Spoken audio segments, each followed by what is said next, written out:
체크가 될 전망입니다. 잠시 후 있을 이재명 대표의 위증교사 사건 1심 선고를 비롯해서 해병대원 사건 국정조사 그리고 김여사 특검법 등 뇌관이 될 쟁점들이 줄줄이 예고돼 있고 법정 처리 시한이 일주일 앞으로 다가온 예산안 처리도 예측 불허입니다. 라이브 인터뷰 최연소 당대표에서 당당히 국회까지 입성한 이준석 개혁신당 의원과 함께 전국 현안과 국회 상황 살펴보겠습니다. 안녕하십니까? 네, 안녕하세요. 네. 늦게나마 축하드리겠습니다. 예, 감사합니다. 예. 4.10 총선, 22대 총선에서, 개혁신당을 이제 창당을 해서 3개의 의석을 이제 확보하셨고, 원내 4당으로 진입을 하셨지 않습니까? 맞습니다. 개인적으로는 이제 화성시 을에서, 거기에 이제 동탄 신도시. 예, 동탄 이신도시 지역이지 않습니까? 예. 그때 했던 말씀이 기억이 나요, 저는. 그 당시에 사실 초반에 굉장히 어려운 선거였잖아요. 그래서 그렇죠. 예. 막판에 이제 얼마 남겨놓지 않고 죽는 것보다 낙선되는 게 더 싫다. 말씀을 하셔서 굉장히 절박한 그런 심정을 읽을 수 있었는데요. 이제 한 5월 30일부터 임기 시작했으니까 6개월쯤 돼가지 않습니까? 네, 맞습니다. 만족하십니까? 의정 활동은 어떻게? 아무래도 여야가 지금 극한대치 상황이다 보니까 처음에 기대했던 역할보다는 개혁신당의 역할이 이제 많이 주목받지 못하는 건 사실입니다. 네.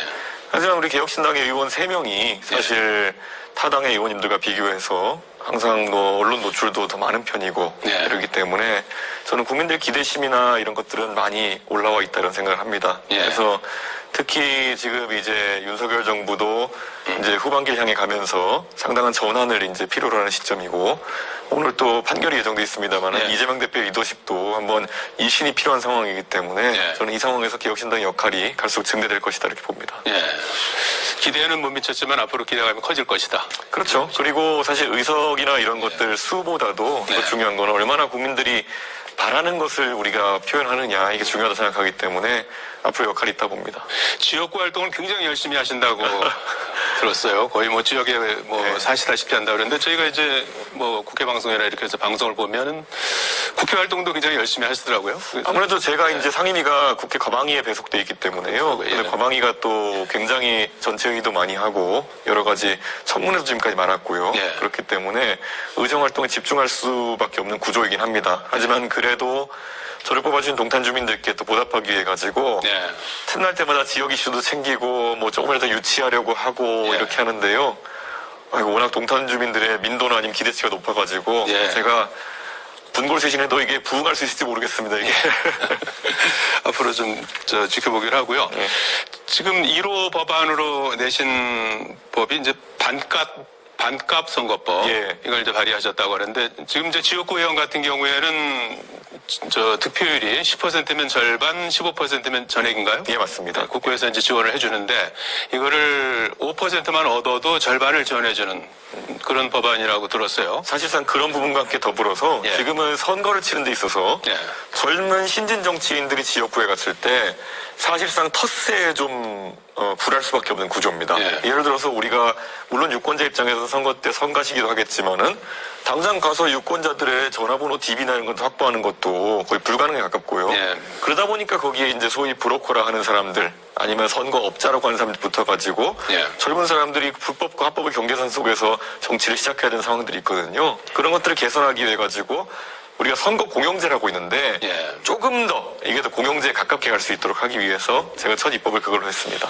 젊은 정치신들이 국회에 진출하기가 좀 더 쉬워지나요? 그렇게 되면? 젊은 정치신뿐만 아니라 지금까지는 기득권 정치인이 할 수 있던 사람들과 반대되는 위치에서 어렵게 정치했던 분들 예를 들어 경력 단절 여성이나 이런 분들도 사실 요즘 여성들의 교육 수준이라는 게 굉장히 높은데 나중에 지방 정치나 이런 데는 충분히 뛰어들어가지고 역할을 하는 거에 가능하거든요.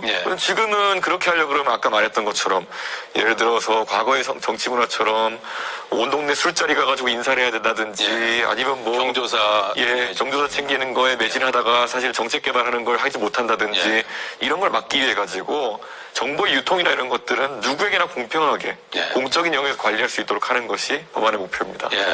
발의를 하셨는데 통과 가능성은 어떻게 예상하십니까? 원래 선거법이나 이런 선거의 룰에 대한 법안들은 여야 의원들의 이해관계가 일치해야지만 개정이 되는 거기 때문에 지금 아마 다음 선거가 있을 때까지 제가 꾸준히 여든 야든 가리지 않고 의원님들을 설득해 나가는 과정이 있을 것이다. 저는 요즘 의원님들이랑 식사하면 항상 설득합니다. 그렇군요. 형님 이게 좋은 겁니다. 이거 해서 젊은 사람들이 정치에 더 많이 들어와야 됩니다. 이런 설득도 하고 하는데요. 의원님들 중에서 본인이 정치 시작할 때 어려웠던 점을 생각하면은 또 많이 공감해 주시고요. 하지만 그분들이 또 현역이기 때문에 기득권이 있겠죠. 내가 기득권이 된다고 생각하시면은 이러면 내가 또 불리하지 않을까? 그런데 제가 대의 명분을 보고 가자라고 설득하고 있습니다. 정치개혁 차원에서 이준석 의원의 1호 법안 어떻게 되는지 한번 기대해 보기로 하고요. 정치 하나 좀 여쭤봐야 될 것 같습니다. 잠시 뒤 2시부터 이재명 대표의 위증교사 사건 관련한 이제 첫 번째 선고, 1심 선고가 내려집니다. 재판으로는 지난 열흘 전에 선거법 위반 관련해서 이재명 대표는 징역 1년, 집행유예 2년 선고를 받았죠. 그리고 오늘 두 번째 재판을 이제 앞두고 있는데 마침 오늘 이재명 대표가 취임한 지 100일 되는 날이라고 해요. 그래서 오늘 선고 결과에 따라서 선거 결과가 어떻게 나올지 일단, 그리고 그 결과에 따라서 이제 영향을 뭐 받을 것이다 안 받을 것이다부터 이제 여러 가지 해석들이 분분한 상황 아니겠습니까? 그래서 이재명 대표의 정치적인 운명은 어떻게 달라질 걸로 이렇게 보시는지요? 우선 이재명 대표님이 또 동료 의원이기도 하기 때문에 섣불리 제가 법률가도 아닌 이상 예측을 이렇게 남발하면 안 될 것 같긴 한데요. 솔직히 말하면은 결과적으로 첫 번째 이제 선거법 재판의 1심 결과는 정치권 여의도 전반에서 예측하는 것보다 훨씬 중형이 선고됐습니다. 그렇기 때문에 이게 지금까지 민주당이 사실 그 투쟁하는 과정 속에서 뭐 검찰과의 긴장관계는 잘 알지 않습니까? 그래서 검찰에 대해 가지고 이렇게 지적을 하고 뭐 시위하고 이런 것들이 사법부 입장에서 좀 압박으로 받아들인 것 같습니다. 두 주체가 다르지만은 이 잘못된 기소다 이런 식으로 해서 몰아가니까 결국 사법부에 압력이 들어오는 것 같은 느낌이다 보니 그런 부분이 좀 안 좋게 작용하지 않았나 그런 생각이 들고요. 물론 이제 그 재판도 2심부터는 이재명 대표도 형량을 다투는 것에 좀 더 적극적으로 나서야 될 걸로 보입니다. 그런데 지금 이 위증교사 재판이라고 하는 것도 저는 사실 법리적 방어보다는 오히려 정치적 방어를 민주당이 우선시해왔던 것 같기 때문에 사법부의 시선은 곱지는 않을 것이다. 저는 그런 생각을 하게 돼가지고 저는 좀 민주당이 이제 좀 국회 책임 있는 일원으로서 앞으로 이런 사법적인 리스크를 정치적으로 풀어나가려는 노력은 좀 그만해야 되는 것이 아닌가 그런 이야기를 하고 싶습니다. 그렇게 해서 오늘 그 선고 전망은 그러면 저는 그런데 이 사실 위증교사라는 것이 인정된다고 한다면은 이것은 사법 체계를 좀 위협할 수 있는 중요한 사안이라고 사법부는 볼 겁니다. 그래서 아마 상당한 중형이 또 나오지 않을까라는 생각인데요. 우선 이재명 대표 측에서는 지금 사실관계를 다투고 있지 않습니까? 그리고 유무죄를 다투고 있는 상황이기 때문에 내심 무죄도 기대하고 이렇게 하겠지만은 그 압력이라는 부분 사실 있는 그대로 말하라는 것이 또 정치적 권력이 있는 분이 얘기하면 다르게 받아들일 수 있다. 뭐 이것도 검찰 측 주장에서는 일리가 있다 보기 때문에 정말 유무죄를 다투는 상황이 될 것 같다. 저는 그런 생각이 듭니다. 그런 이후에 이제 이재명 대표의 정치적인 상황은 어떻게 좀 달라질까요? 어떻게 예상하십니까? 저는 아무래도 물리적으로 이제 대선 주자로서의 위상은 좀 위축되지 않을까 생각을 하게 되고요.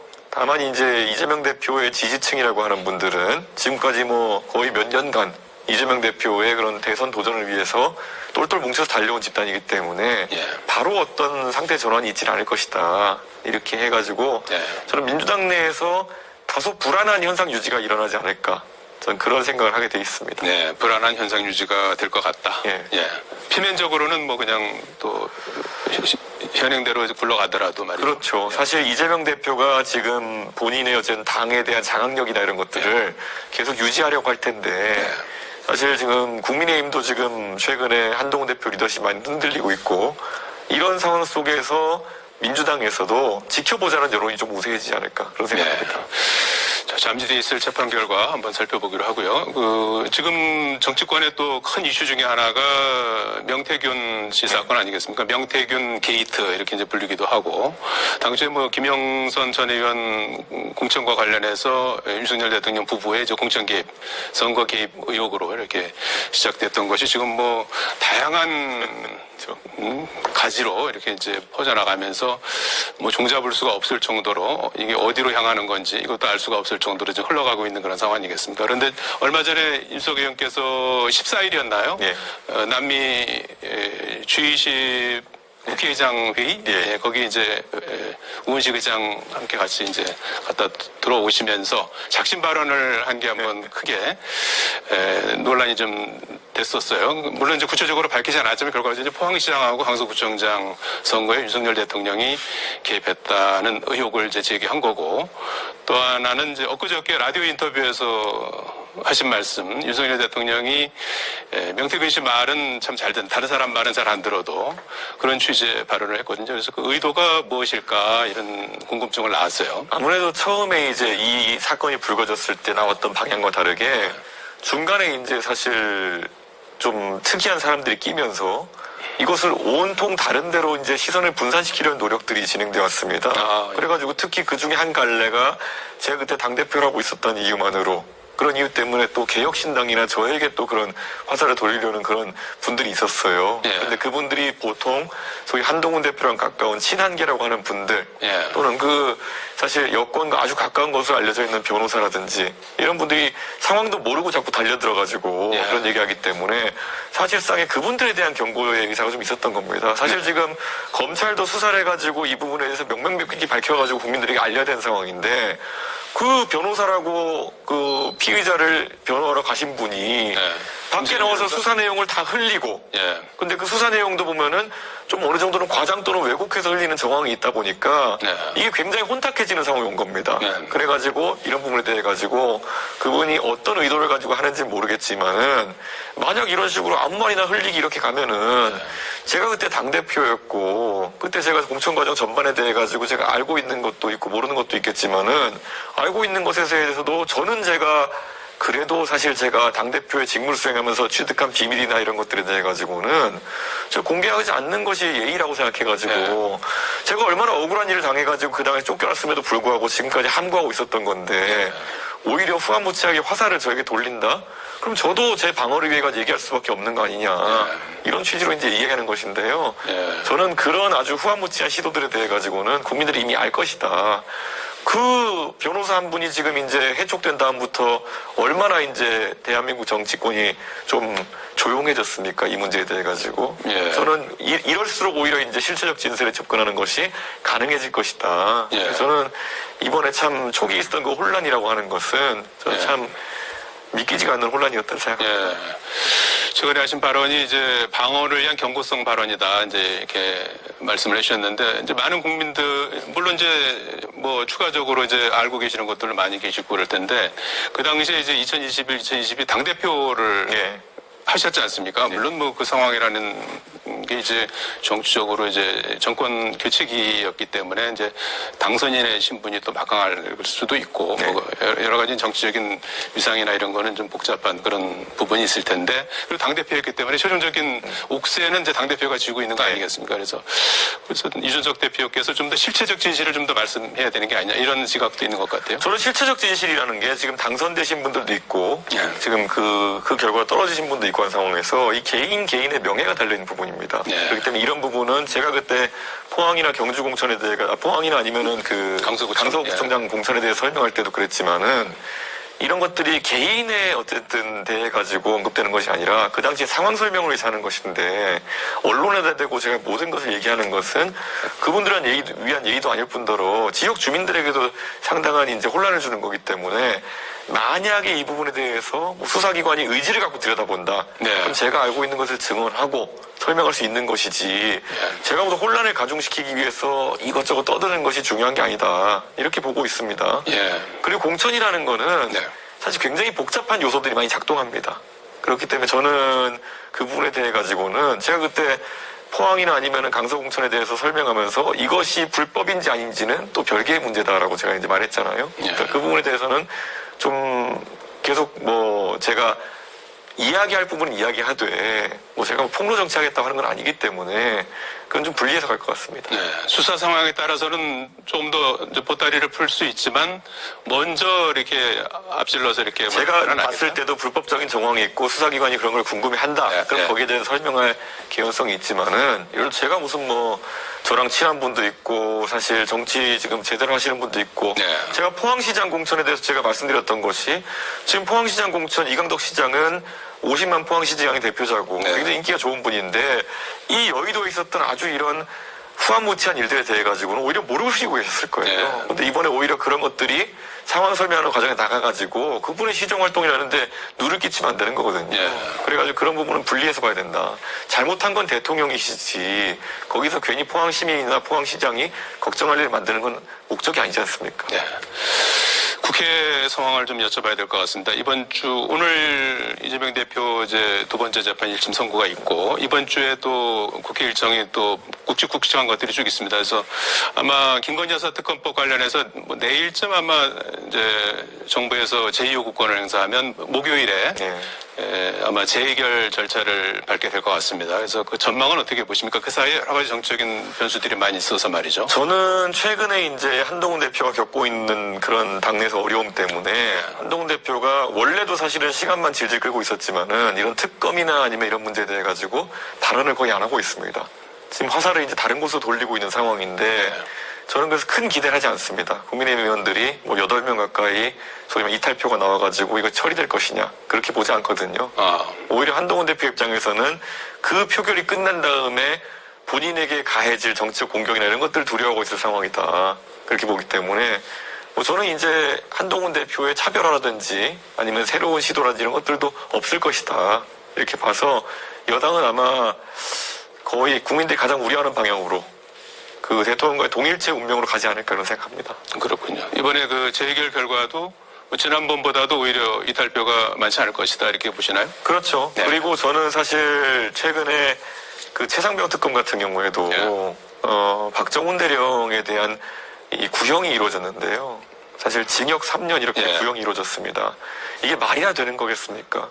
정말 어쩌면 윤석열 대통령이 과거에 인기 좋은 검사 시절에 권력의 눈치를 보지 않고 정말 성역 없는 수사를 해가지고 스타 검사 윤석열이 된 건데 그분이 대통령 되신 다음에 오히려 성역 없이 수사를 아니 이건 권력에 관한 수사도 아니지 않습니까? 결국 한 해병대원의 억울한 죽음에 대한 수사인데 이걸 하는 것을 막아세우고 경노한 다음에 오히려 제대로 수사하려고 했던 박정훈 대령을 중형을 구형하다니요. 저는 이거는 윤석열 대통령의 상징 자본이 다 무너지는 구형이거든요. 그럼 저는 이런 부분에 대해서도 사실 국회에서 바로잡기 위한 특검이나 이런 것들이 꼭 시작돼야 되는데 국정조사를 준비하고 있죠? 그렇죠. 그런데 국정조사 여야가 합의해야지 원래 진행되는 건데 오죽 우원식 의장님께서 지금 이 상황이 불합리적이라고 생각하셨으면은 고심 끝에 이제 단독 국조를 하자고 하시겠습니까? 저는 이거는 너무나도 지금 안타까운 상황이라 봅니다. 마지막 질문이 될 것 같습니다. 국민의힘 당원 게시판 논란. 윤석 의원께서도 종종 또 참전하고 계시더라고요. 엊그저께 이제 인터뷰에서 이 문제 뭐 30분이면 해결할 문제인데 왜 이렇게 질질 끄냐 이제 이런 취지로 말씀을 하셨어요. 근데 지금 국민의힘에서 자체 전수조사를 해보니까 뭐 1068건인가가 이제 가족 한동훈 대표를 포함해서 한동훈 동명이인이겠죠. 그래서 그 중에 이제 12건이 심각한데 12건이 한동훈이라는 이름이고 한동훈 대표 본인이 그건 아니다 했고 이제 그래서 나머지 이제 가족들이 이제 썼는지 안 썼는지 이제 그걸 밝히라고 이제 친윤에서는 주장하고 있는 거고 오늘 아침엔 또 회의에서 한바탕 또 설전이 벌어지기도 했습니다. 그래서 이 사안에 대해서는 어떻게 봐야 될까요? 우리가 정치권에서 여론 조작이라는 것을 아주 심각하게 받아들이고 사법부에서도 그걸 심각하게 받아들인 게 아마 드루킹 사건을 계기로 그랬을 겁니다. 그런데 사실 이번 의혹의 그 내용이라고 하는 것은 사실 그런 것에 대해 가지고 굉장히 강하게 비판했던 국민의힘이 내부적으로 이런 일이 발생했는데 두 패로 갈라져 싸우고 있다는 것이 굉장히 이상한 상황인 겁니다. 사실 그 김경수 지사라는 전도유망한 정치인은 그 사건 사실 그때 문재인 대통령 선거 돕는 과정에서 일어난 거지 김경수 지사가 본인 띄우려고 그렇게 했겠습니까? 어떻게 보면 좀 억울할 수 있는 부분인데 거기에 대해서 어쨌든 연대 책임을 져가지고 형까지 살았던 거 아니겠습니까? 그럼 지금 와가지고 갑자기 이런 부분에 대해서 이원적으로 대처한다? 저는 김경수 지사 할 말 되게 많을 것 같아요. 그러니까 저는 이 사건에 대해서도 지금 보면 단순히 뭘 썼다 이런 게 아니라 그걸 쓴 다음에 한동훈 대표랑 가깝다고 알려진 언론인이나 이런 사람들이 또 그걸 갖고 방송도 하고 이것 때문에 또 여론도 만들려고 하고 그다음에 또 신문 기사까지 나왔다. 뭐 이런 총체적 의혹인 것이거든요. 네. 저는 그럼 이런 것에 대해 가지고는 발본색원 해가지고 네. 책임 있는 사람을 가려야 되는 것인데 그렇게 하지 않는다? 저는 확실히 한동훈 대표가 부담을 가지는 상황이 있구나. 이것이 만약에 진짜 가족이 만약에 그렇게 네. 뜻을 모았다 그러면은 그거대로 국민들이 좀 눈살 찌푸릴 거고요. 예. 만약에 이런 아이디 같은 것이 어떤 소위 업자라고 하는 분한테 넘어가가지고 드루킹 사건과 비슷하게 진행된 것이란다면은 그건 더 큰 문제죠. 그러니까 지금 진퇴양난의 사진에 빠진 게 아닌가 예. 그런 생각이 듭니다. 한동훈 대표 입장에서는 이 문제가 지금 야당에 여러 큰 이슈들이 있는데 이걸 자꾸 일일이 대응하다 보면 이 이슈가 좀 묻히는 거 아니냐.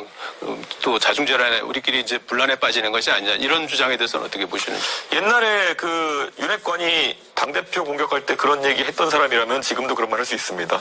예, 근데 국민의힘에는 그런 사람들 없습니다. 예. 예전에 윤핵관이 당대표를 이상한 혐의를 뒤집어 씌워가지고 내쫓을 때 어느 누구도 예, 그런 대야 전선에 대한 우려라든지 아니면 그런 당대표가 얼마나 책임 있는 위치에 대한 지적을 한 분이 없거든요. 지금 와가지고 그분들이 갑자기 깨달음을 얻고 그런 건 아닐 겁니다. 네. 그러니까 한동훈 대표가 아무리 그래도 그 당은 원래 그런 거 신경 안 쓴 당입니다. 네. 자, 오늘 말씀 여기까지 듣도록 하겠습니다. 오늘 목도 조금 안 좋으신데. 예. 지역 활동하느라 목이 좀 쉬었습니다. 예. 감사드리고요. 앞으로 계속해서 또 건승하시길 바라겠습니다. 고맙습니다. 예, 열심히 했습니다.